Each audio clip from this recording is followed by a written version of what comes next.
శ్రీమాత్రే నమః. ఈరోజు వీడియో కనుమ నాడు ప్రయాణము చేయకపోవడానికి గల కారణం ఏమిటి?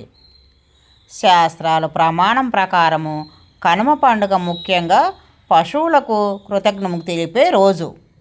పూర్వకాలంలో ప్రయాణాలు కేవలము ఎడ్లబండు గుర్రాల మీద మాత్రమే జరిగేవి. ఏడాది పొడవునా కష్టపడిన మూగజీవులకు ఆ రోజున పూర్తి విశ్రాంతి ఇవ్వాలనే ఉద్దేశంతో ప్రయాణాలకు నిషేధించారు. అలాగే కనుమ నాడు పితృదేవతలకును పెద్దలకును పూజలు చేసి విందు భోజనాలు కుటుంబం అంతా కలిసి ఆరగిస్తారని, ఇలాంటి శుభ సమయంలో ఇంటి పొలిమేర దాటి వెళ్ళడము అనిష్టమని, పితృదేవులకు ఆశీస్సులు అందవని మన పెద్దలు నమ్మకము.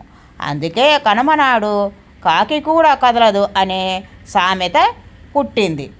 ఈ వీసుల కనుమ నాడు ప్రయాణము చేయకపోవడానికి గల కారణం ఏమిటని చూసాం కదండి. మరి నెక్స్ట్ వీడియోలో కలుసుకుందాం. వీడియో నచ్చితే లైక్ చేయండి, షేర్ చేయండి, సబ్స్క్రైబ్ చేయండి. Thank you.